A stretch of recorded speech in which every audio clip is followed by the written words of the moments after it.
Bueno, nuestra lectura fue obligada en el libro de Reyes, libro histórico, y se me cayó algo por ahí. Sí, se me cayó un marcador, pero tengo otro marcador por aquí. Hay una gran discrepancia. Amén. ¿Estamos bien? ¿Sonido? Hay una gran discrepancia entre los escritores de Primera, Segunda de Reyes, Primera y Segunda de Crónicas. Amén, gloria a Dios. Amén, alabado Dios. Y hay quienes aducen de que son libros anónimos. Y con el permiso de los hermanos.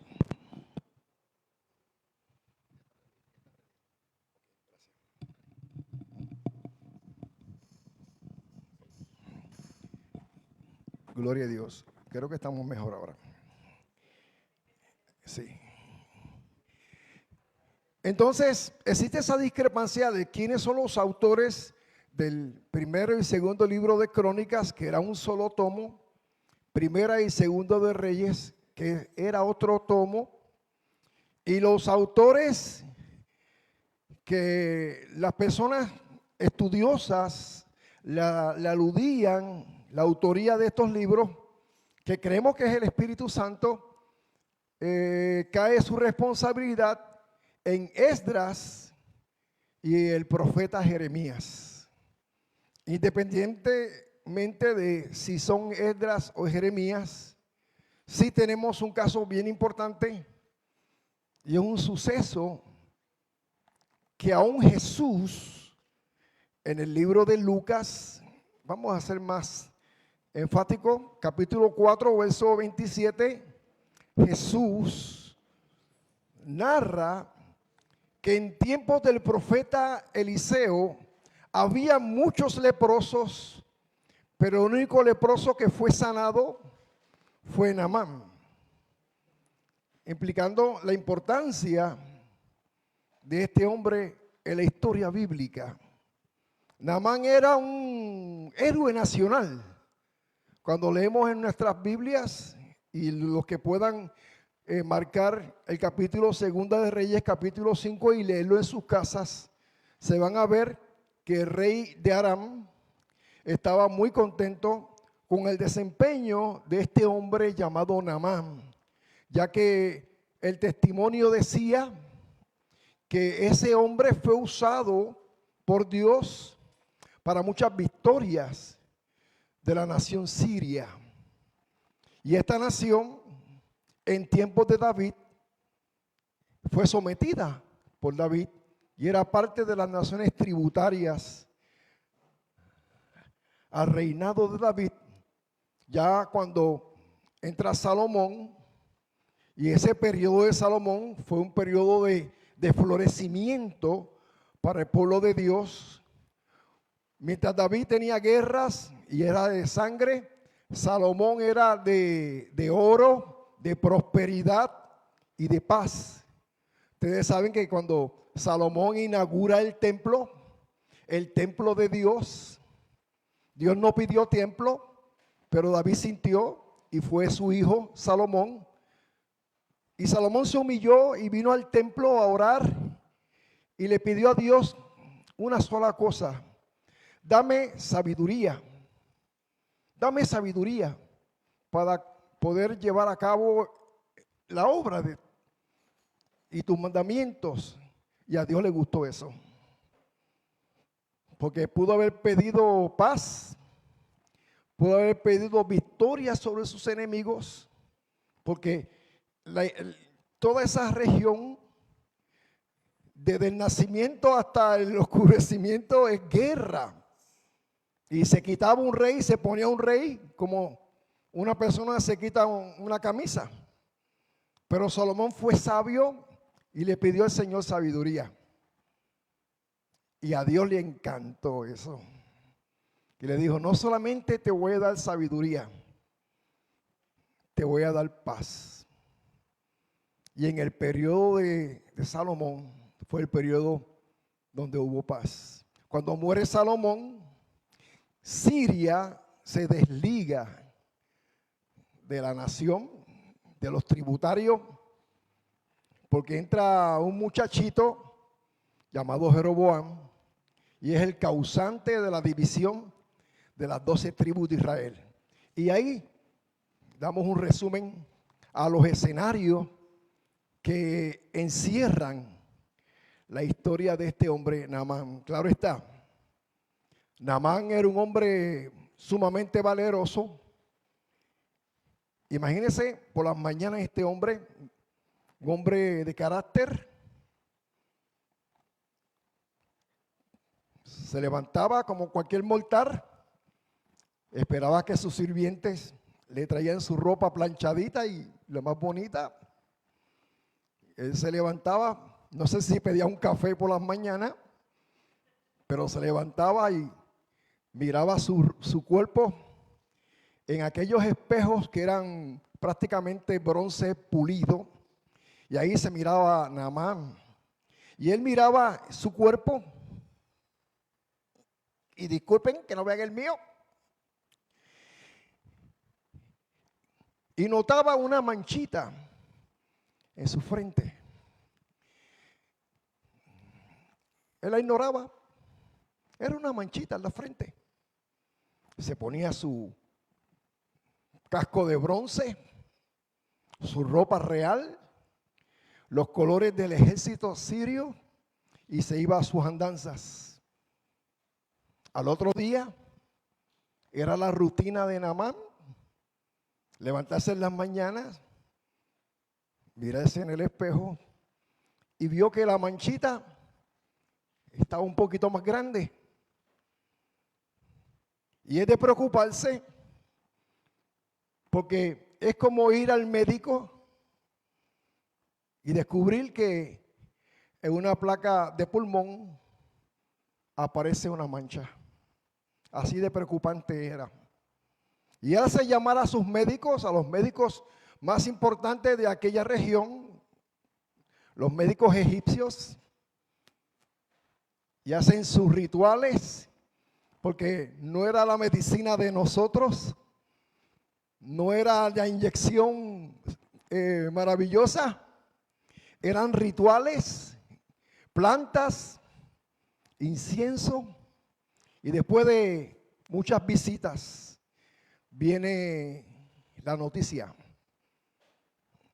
Y Naamán manda a sacar a todos sus empleados de su casa, porque sabe que la noticia no es agradable. Y el médico le dice: lepra. Fuerte, ¿no? Naamán estaba acostumbrado a ver los leprosos, cómo perdían extremidades, cómo se desfiguraba su rostro, y era preocupante para Naamán. Y ya la comidilla dentro de la casa de Naamán era: el patrón está enfermo, el patrón va a morir de lepra. Y ya el no tocarle, guardar distancia. Pero la historia de Naamán tiene varios escenarios y varios personajes. En una de estas andadas del ejército capturan a una joven judía de la tribu de Judá. Una jovencita entre 14 y 15 años, en la edad en que los niños o las niñas sueñan con bailes, con celebraciones. Esta niña está marcada por la guerra, porque desde que se levanta hasta que se acuesta, ha visto quizás a sus amigos morir, ha visto cómo su familia ha sido diezmada, y ella fue producto de un ataque y fue tomada, fue raptada.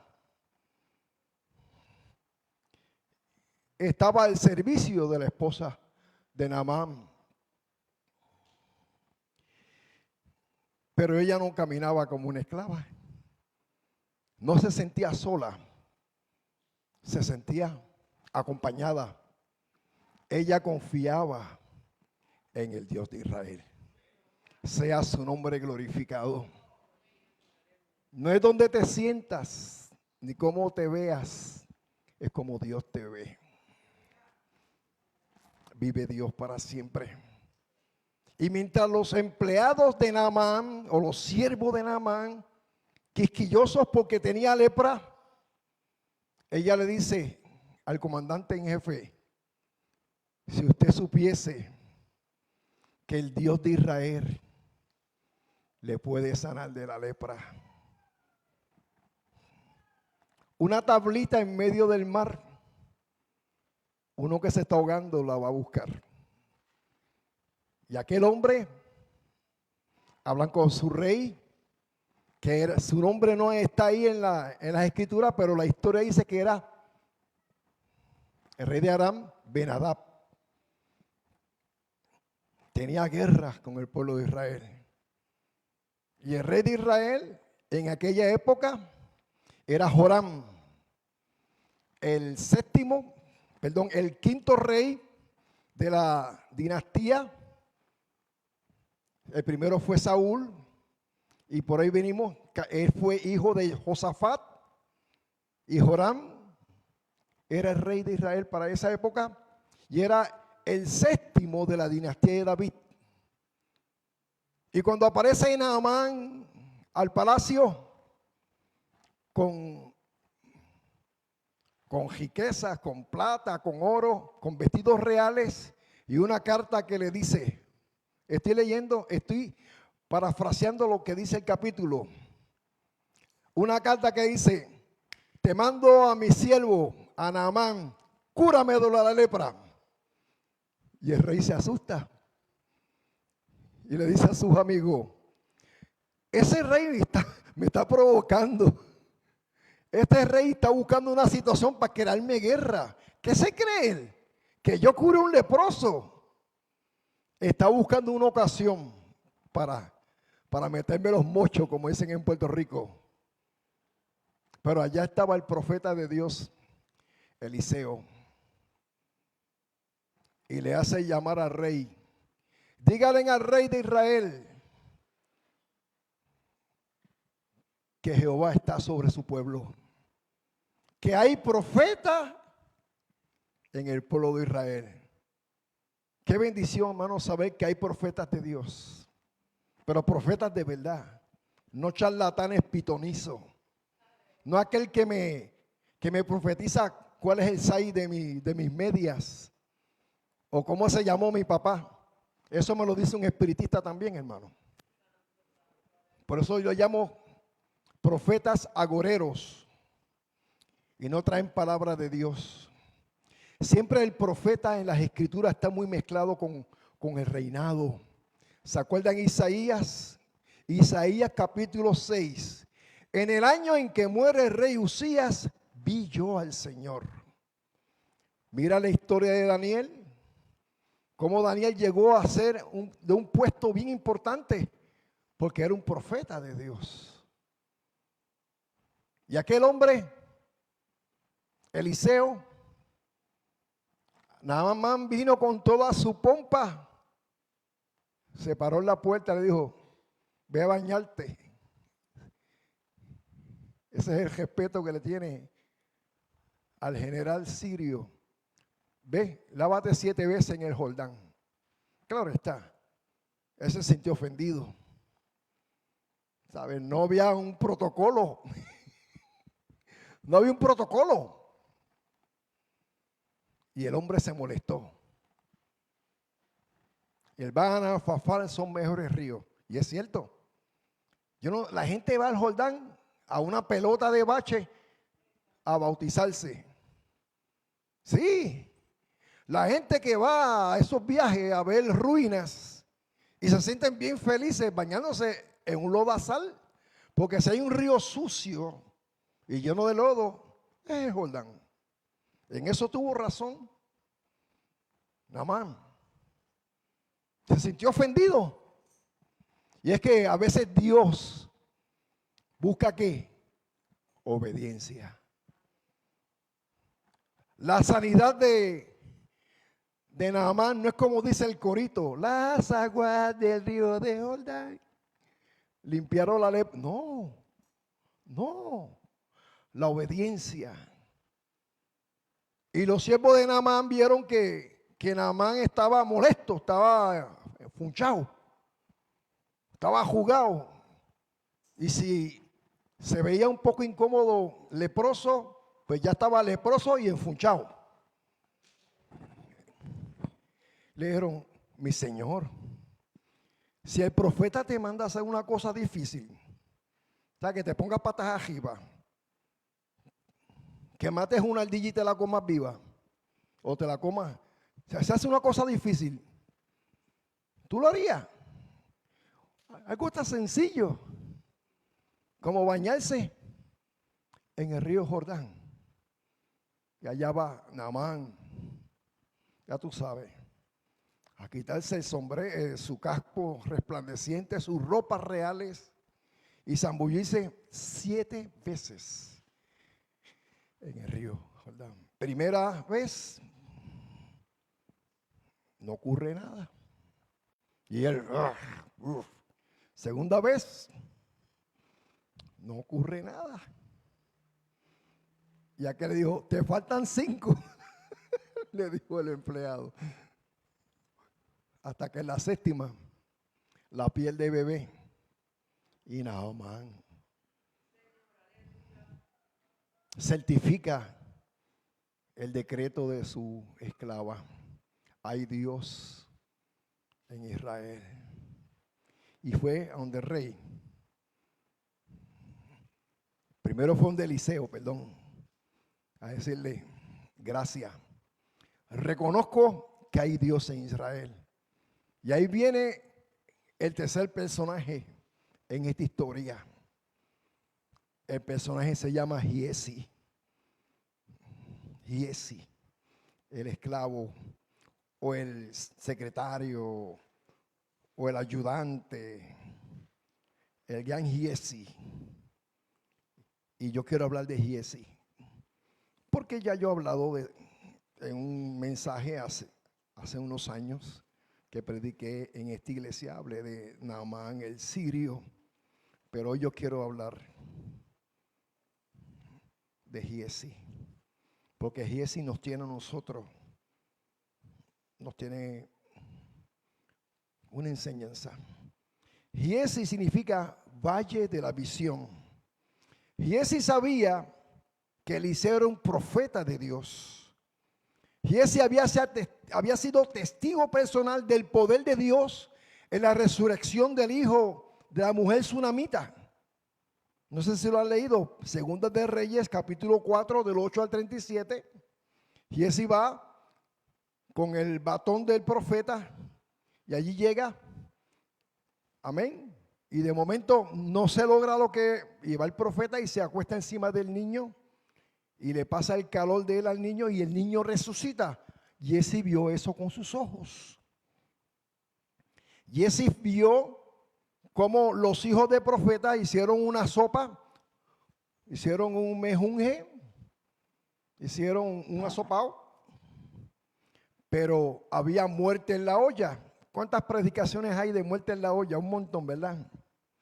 Y eso pasó allí. Hicieron un asopao con uvas silvestres y cosas y había veneno.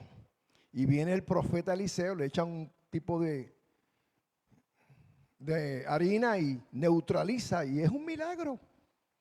También hay un milagro de alimentación de 100 hombres que fueron alimentados con 20 hogazas de pan. Algo parecido con Jesús cuando alimenta a las multitudes.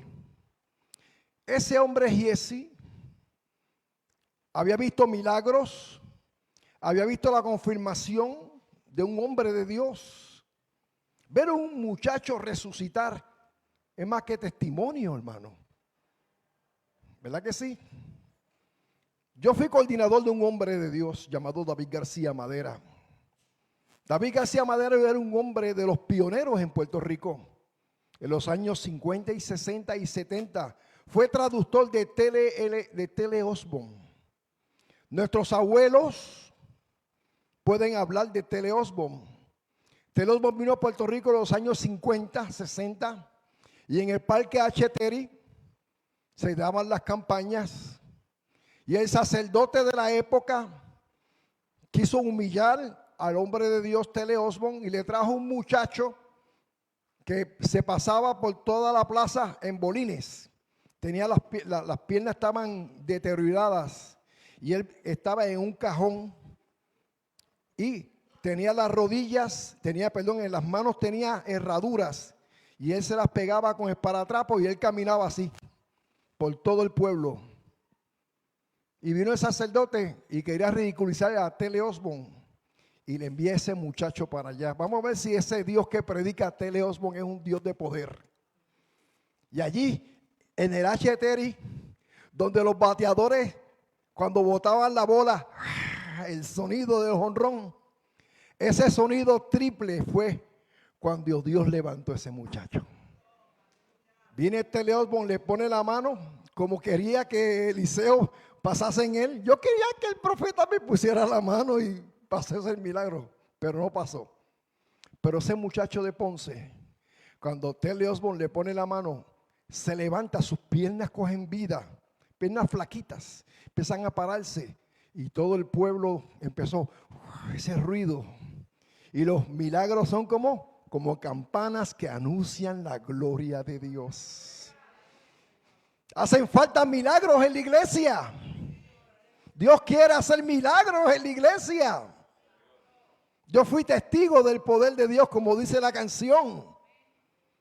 Yo en una campaña fui sanado. Yo tenía una neumonía, no, sino un asma de las malas que me mandaban a Tricoche.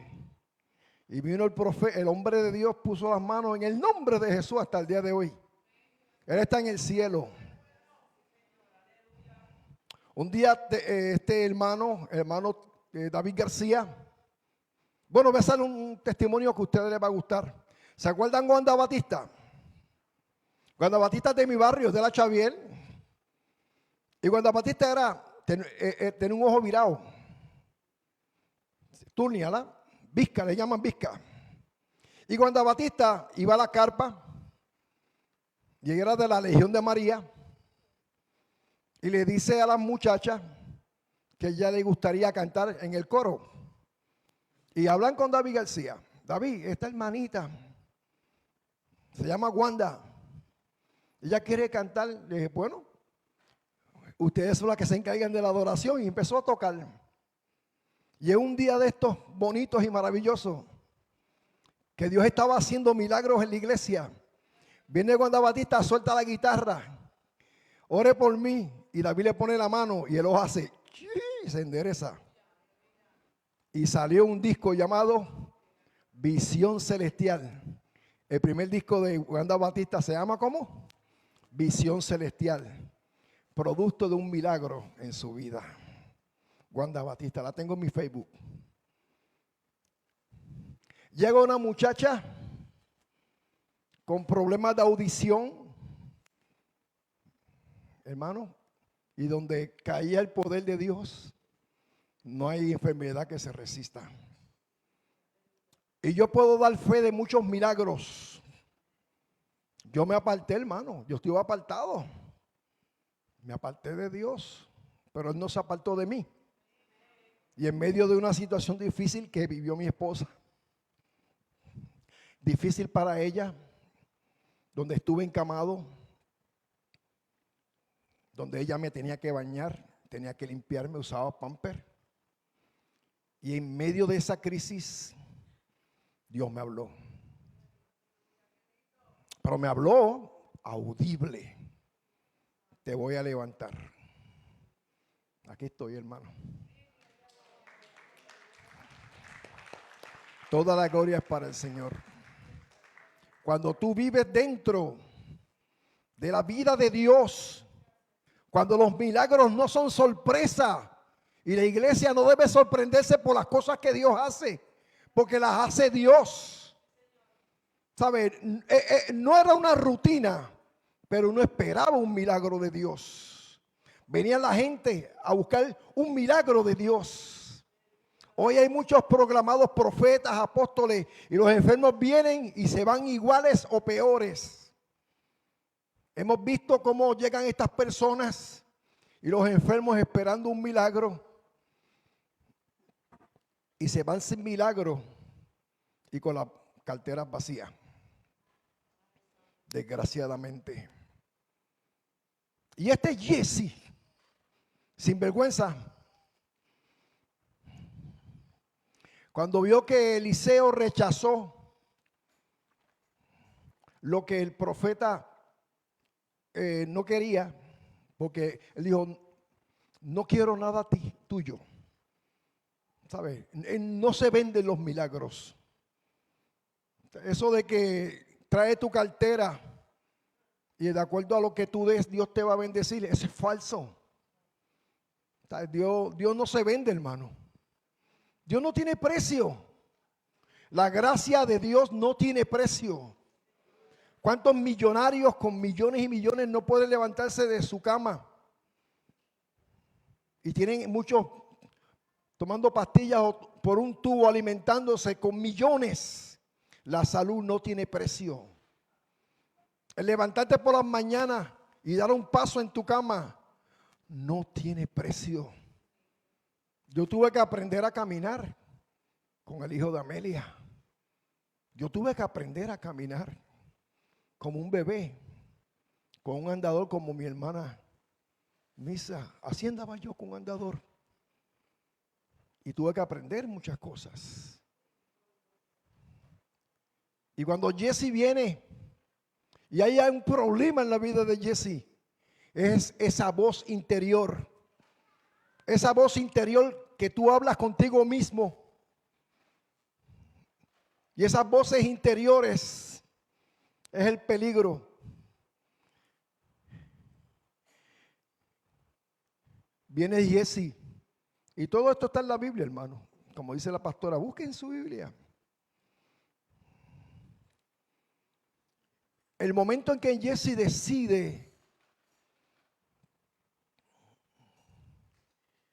engañar al profeta e ir detrás de Naamán, ya vemos en el escenario dos leprosos. Uno que fue sanado de lepra espiritual y uno que tenía una lepra moral.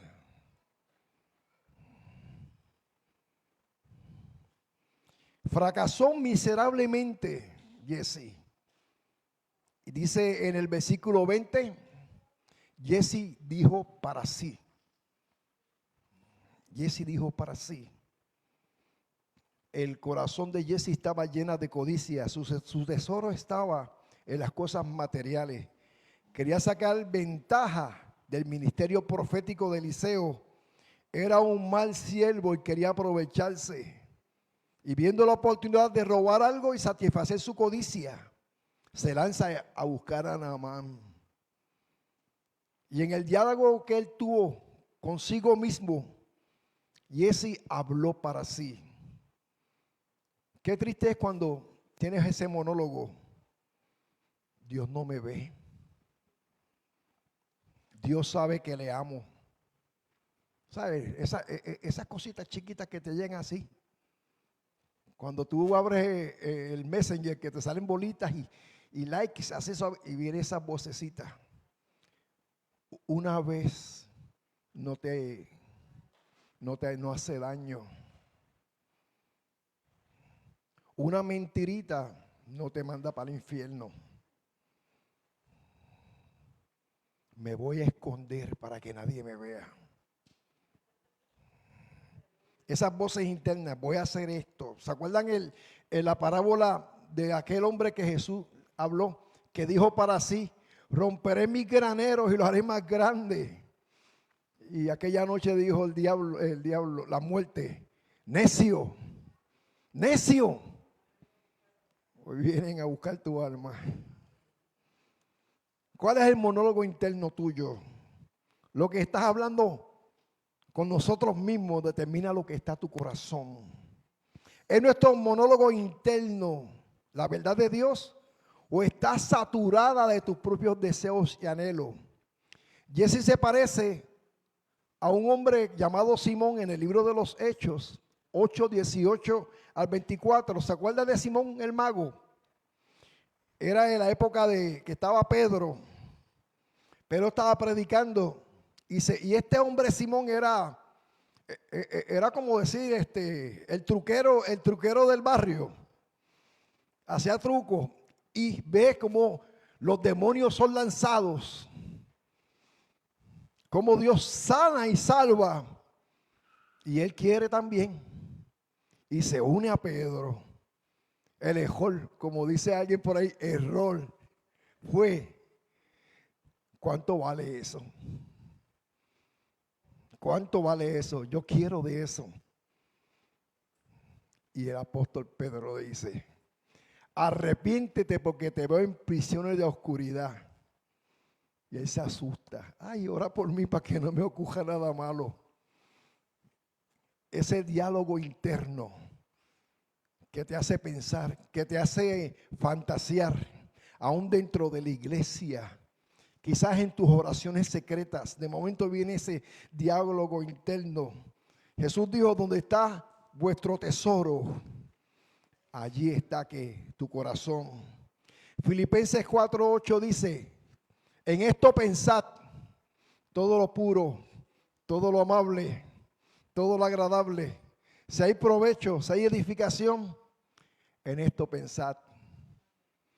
Ponle a Jesús en esa ecuación. Todo lo Cristo, en todo lo amable, en todo, pon a Jesús.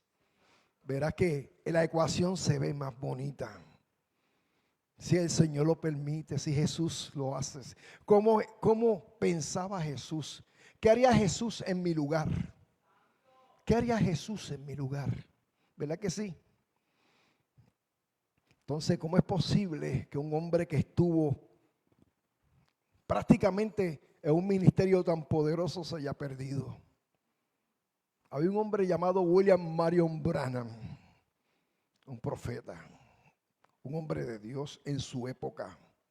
William Marion Branham, en la época más difícil en Chicago, que hubo un fuego brutal, y ese niño estaba paradito en un árbol, y Dios le habla a ese niño y ve la gloria de Dios, y él así mismo se veía como el tizón sacado de las llamas, una predicación que él tenía. Y de ese hombre podía hablar de un hermano que no está aquí, que es el hermano Lamberti. Porque el hermano William Marion Branham era un hombre de milagros, era un hombre de prodigios. Pero llegó un momento que este hombre se apartó de Dios y crea una falsa doctrina llamado lo Jesús solo. Y aquí en Puerto Rico, otro hombre poderoso y de milagros en los años 50, se llama Oscar Candelario, de aquella época, también se aparta. Gente que estuvieron disfrutando de las cosas de Dios. El Cristo hombre que yo conocí como un pastor de Dios, José Luis, tocayo mío. Tenía una iglesia llamada Los Evangelios en frente al Coliseo. Ahí estaba la iglesia, un hombre de Dios. De momento hizo como Giesi. La Biblia dice: mira cómo construyes, y el que esté firme, mire que no caiga. La iglesia debe sostenerse en las escrituras. La iglesia debe hacer lo que dice Pedro. Echarle afuera un falso monólogo. Expresiones conocidas como: el Señor me reveló, el Señor me mostró, el Señor me ha movido, el Señor quiere. Palabras que en un pasado distinguían a los hombres de Dios. Hoy cualquier lobo disfrazado de oveja lo usa como si fuera un cliché para manipular. Hablar en el nombre de Dios cuando Dios no ha mandado es caer en la mentira. Y la mentira es una espiral incontenible que nos lleva a otra mentira. Por eso, hermano, Jesse dijo que todo estaba bien, pero la verdad era que todo estaba mal. Y lo más terrible es que el hombre de Dios, la mujer de Dios, Dios le revela cosas. ¿Verdad, pastora? Y cuando viene Jesse y esconde todo lo que robó, el profeta le dice a Jesse, Jesse, es tiempo de robar, es tiempo de cosechar, es tiempo de tener posesiones, es tiempo de vivir lujosamente. ¿Por qué? Porque yo te vi, yo estaba allí cuando tú estabas con Naamán. Uy, yo estaba allí. Y la lepra de Naamán te va a caer sobre ti. Qué difícil, ¿verdad? Qué difícil. El que esté firme, mire que no caiga. Mientras más sencillo, mejor. Cuando buscamos la hipotenusa y la actonusa y el reverembe de la revelación de Dios, caemos en hipocresía y caemos en falsa doctrina. Yo reto en mis redes a los apóstoles y a los profetas. Desde los 80 nadie me ha contestado. No me contestan. Yo le digo, ¿quién te nombra como apóstol? ¿Bajo qué requisitos? Y ahí los mato. Porque esta locura ocurre en los años 60 con un hombre llamado Peter Warner. Y Peter Warner es el que trae todo este revolú de los apóstoles modernos. Muere Juan, el último apóstol, y no hay más apóstoles. Y en 1900 y pico de años, es más, hasta el día de hoy, la iglesia ha sido sostenida por la palabra de Dios y por el Espíritu Santo. Y tu vida debe estar, ¿qué? Fundamentada en la palabra de Dios y dirigido por el Espíritu Santo. Yo doy gloria a Dios porque las almas están llegando. Porque hermanos están viniendo. Y aunque aquí no hay mucho revolú, ni bronquedeo, ni profecías, aquí se sirve palabra de Dios. Amén. No hay luces ni hay humo, pero está la gloria de Dios. Y el que viene y sale por esas puertas dice, vengo la semana que viene. Dios bendiga a los hermanos, Dios bendiga a las hermanas. Mantengámonos firmes sin fluctuar. El Señor viene pronto. Cristo viene, hermano. Y en un abrir y cerrar de ojos sonará la trompeta. Y nuestros hermanos que murieron en Cristo serán resucitados. Luego nosotros, los que vivimos, seremos arrebatados para estar con el Señor. Nuestro galardón está en los cielos. Puedes tener una mansión hermosa, puedes vivir con comodidades fantásticas, disfrútalas, pero mi real tesoro está en el tercer cielo. Qué bonito sería, Carmen Celeste, pastora, que usted caminando por las calles de Oro, de momento escuche una voz, Carmen Celeste, estoy aquí porque vi un programa en la radio, en Facebook Live, y me convertí gracias al cultito que dieron ustedes en la iglesia. Qué bonito, ¿verdad? Nos vamos a reconocer en el cielo, hermano. Hay conciencia después de la muerte. Todos los que mueren hoy, en ese momento, independientemente vayan al cielo o al infierno, ¿saben cuándo se comieron el último guapel? Sí, tienen conciencia. La historia no la parábola, la historia de Lázaro y el rico, eso no es una parábola, eso es una historia. Había una vez un hombre, pero Sociedad Bíblica, yo trabajé con Sociedad Bíblica. Sociedad Bíblica le puso versículos y capítulos a la escritura y puso la parábola. Fallaron, no es una parábola. Los muertos en el libro de Apocalipsis capítulo 6, los mártires le dicen al Señor, están en el cielo, cuando tú vengará nuestras muertes. Hay conciencia. ¿Cuándo vengará nuestras muertes? Gente en el cielo pidiendo que justicia. Quizá usted pueda decir venganza, pero es justicia. Porque la justicia es eso. Dios es un Dios de justicia. Mía es la justicia, mía es la venganza. Vamos a orar. Padre, en el nombre de Jesús, te doy la gloria por tu amor y por tu misericordia. Porque tú no te quedas con nada de nadie. Pero una cosa te digo, Dios, toda la gloria te pertenece. Simplemente somos vasos de barro para que la excelencia sea tuya. Bendice a mis hermanos que vinieron. Mira a los que van a sus situaciones. Les invito a comer abajo del banquete.